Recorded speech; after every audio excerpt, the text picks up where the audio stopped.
To Trump's taxes or lack thereof, the first presidential debate, Ed, my own view is Debate? What do you mean debate? look, I think Joe Biden did pretty well against low expectations.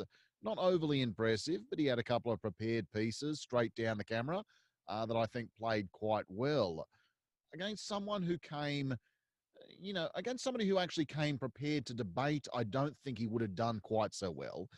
But my goodness, Trump was absolutely all over the shop. Manic, manic. That's the only thing you can say. He knows he's lost the election. He's actually reading the polls. And he wants to play to his base because his next strategy is to declare the elections void. And he thinks his 40% can create such a ruckus, he can make a deal to save himself. That's what this is all about, really. We certainly created a ruckus of his own, ranting and raving, very much of it making little sense at all. One moment, though, that struck a lot of people, I was watching social media after the debate, was Trump's refusal to condemn white supremacists, instead telling them to stand down and stand by. It's terrible, of course, but my feeling amongst all the outrage is it's not going to make much of a difference among voters. I mean, if you haven't Oh, yes, it figured out, will. Yes, really, it will. Um, I think there's such a thing as going too far. And when you try to damage the United States, that is to disunite them as states and create a violent insurrection, the very thing Trump says he's against, then his own followers start to become very worried. They want Supreme Court judges. They want a better deal. They don't want African Americans to get ahead of them. But they're not ready to fight for and destroy the nation to get it. So already in the polls and on social media, his supporters are drawing back. As a matter of fact, those that haven't voted, and you can see it in the polls that were taken just yesterday, he's dropped a point or two in places like Florida. And that's from whites, not from Hispanics. So I think he crossed the line last night in two ways. One, his behavior was nothing like being presidential, nothing like having a care for the nation. It was all about me, me, me. The second thing is his threat to democracy. Everyone who's over 50 is really sensitive to that, because if they didn't experience a dictator directly, they know from the Russians and their holding of territory in Eastern Europe and from Hitler, this is a very dangerous place to be. It was a shameful exhibition, but more damaging is the damage it did to the United States around the world. well, we can't really talk about any issues coming out of the debate because there were none. Well, one, you mentioned it. Yeah, exactly. That's pretty much the long and the short of it. I mean, you had basically Biden on one side saying vote, vote, vote. You had Trump on the other side basically calling for a voter intimidation. Biden needs to look presidential. And Trump, as we say, ranted and kind of raved to the extent you really couldn't understand what he was saying. Looking at how this one turned out, is there going to be anything worth watching for in the upcoming debates, assuming they go ahead? Well, there may be one more, but there won't be any more than that. Now, Trump might agree, or his group might agree to anything, but he's going to be Trump in the next debate. And they'll have some sanctions there. They'll turn off mics and things like this. But if it goes the same way and he's losing more, he'll be even more vicious, even more ugly, because he really doesn't want these debates except to get out his message. And so he knows there won't be another debate if there's the next one, and he could care less. He knows he's doing damage to the United States.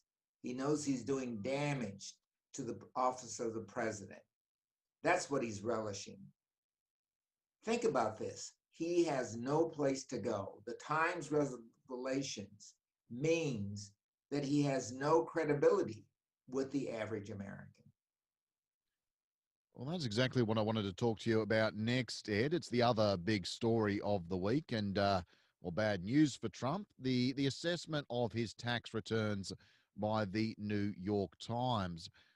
I don't think we were terribly surprised. Trump pays as little in tax as he can get away with. His business failures have long been the stuff of legend, really, losing millions or tens of millions. But here is the proof, and I have to say, with very convenient timing from the Times. What's the impact on this one? Well, let's go back to the Times and when this was done. The Times has been after this, as we both know, for about 2 years. Revelations like this were coming out about both his federal taxes and his state taxes. And the court battles were to see his tax returns because the Times put this information out. They've had a reporter working on this for about 10 years, well before Trump becoming president. They've also had cooperation from inside the Trump organization by Trump's, what you call his number one assistant. She has put the goods on him, and one of his accountants. Now, why now? The Times has moved close to Biden. They sense that there would be a surprise coming. And they didn't know what it was other than the Durham report.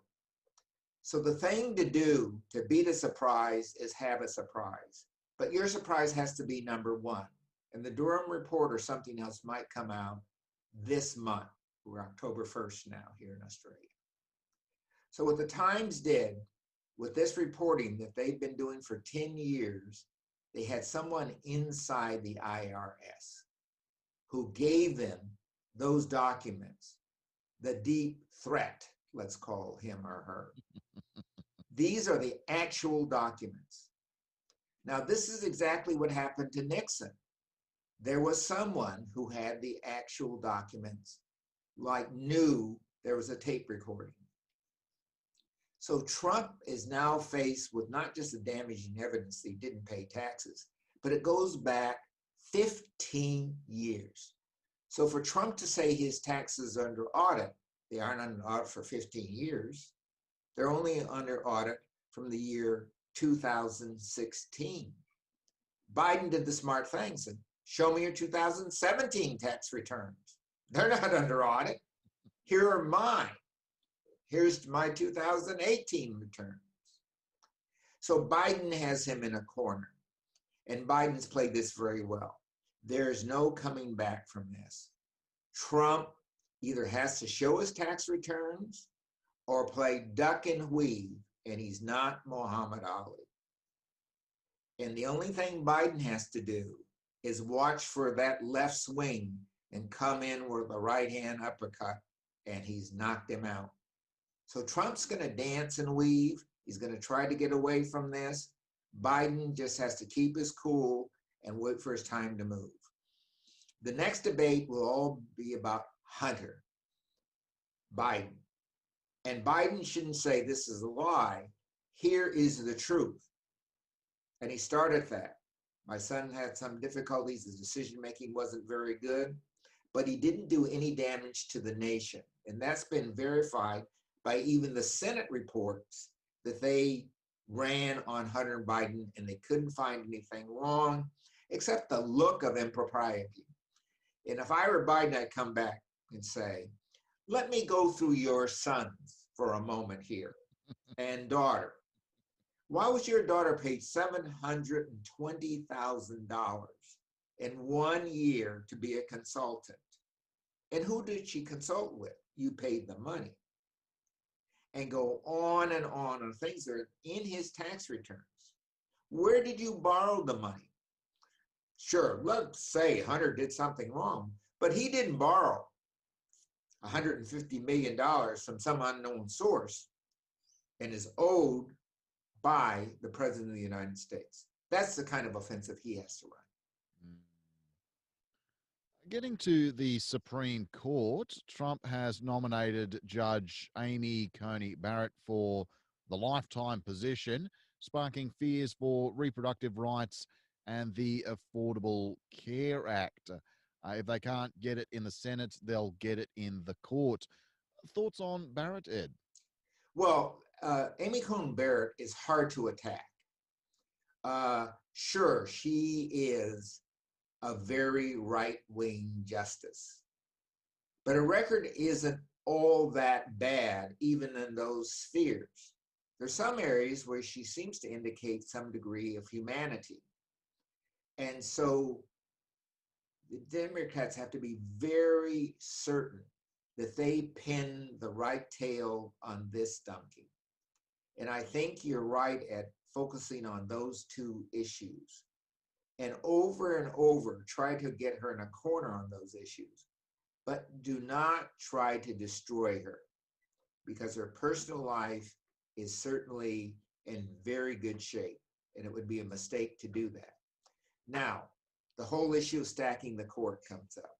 Should the Democrats stack the court? Biden's going to be asked that. And Biden's response to that should be that I will take the appropriate actions with the elected Senate. In other words, get out there and vote for a Democratic senator. And that will give me choices as to what to do.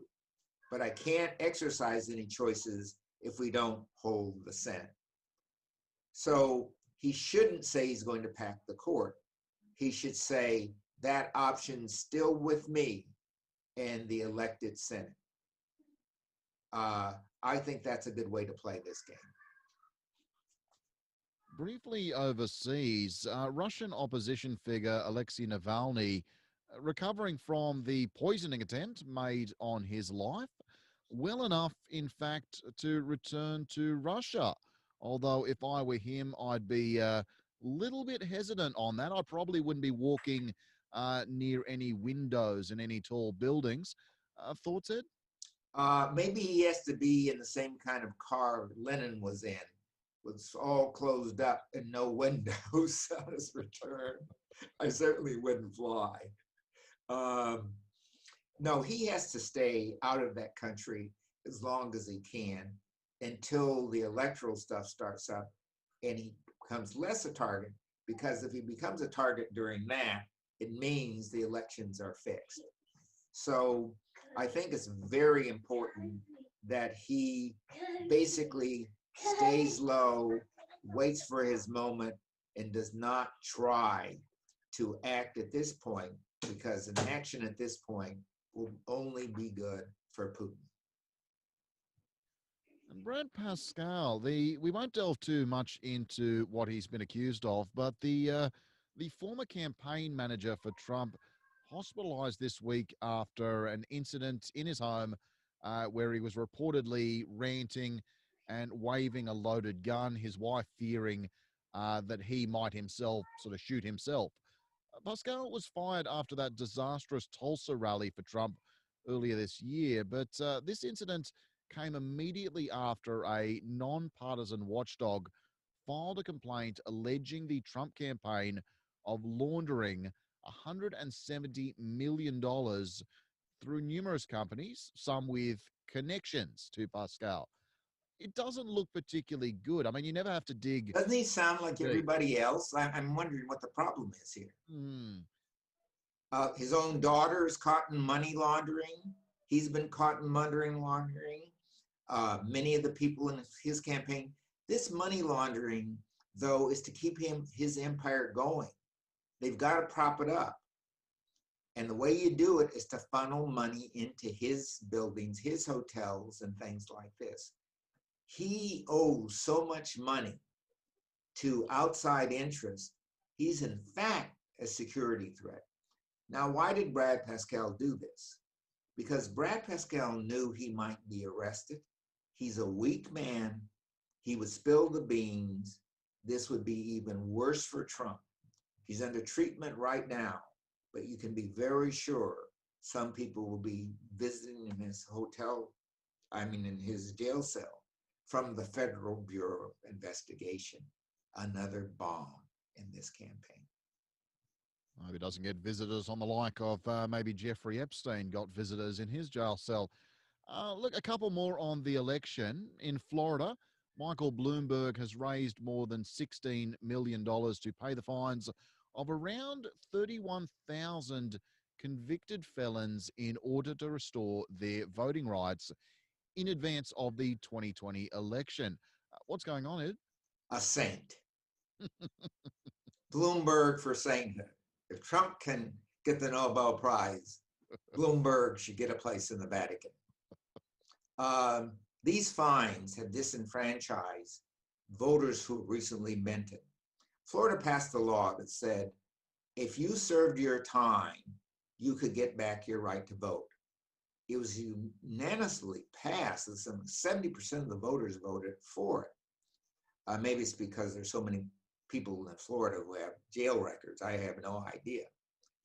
But DeSantis, the new governor, to disenfranchise these people, got a law passed that said if you hadn't paid all your fines and done your community service and other things, you were not yet free. You were still a convicted felon. So that's why Bloomberg's come in. And for those who owe a couple of $1,000s, he can't do community service for them, but he can clear up. And then remember, in 2000, what was 2,000 votes decided the presidency? So this extra 30 to 100,000 votes, it might be 200,000 votes, could well decide the presidency. Decided it in Florida, as you point out there, Ed. That's right. And this last one circles back on the voter intimidation we were talking about earlier.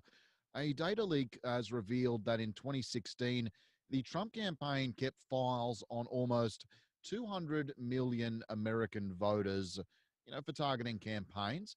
Of particular interest were 3.5 million black voters who were categorized not to try and win them over, but to deter them from voting altogether. Thoughts, Ed? That's going on again. They're using the same kind of tactics. And this is one of the reasons that Trump's against mail-in voting, because using those tactics were very effective last time when people had to go to the polls and they were unsure of what they were going to encounter. Now, and I've been critical of not having a ground game, the ground game's changed in the Biden campaign. The ground game is now the mail game. So people are going in their own blocks to talk to people about the package they received and how to get it back through the mails. And when a Democrat shows up and says, here's how you do this, they can't touch the ballot, they can't sign it, they can't mail it, but they can show the person where the mailbox is, they can walk them to it. So they are scared to death. And let me give you one for instance. This morning, I opened my Real Politics to look at what was going on state by state. Believe it or not, Biden is 1% behind Trump in South Carolina. I didn't say South Carolina, South Carolina. This is remarkable.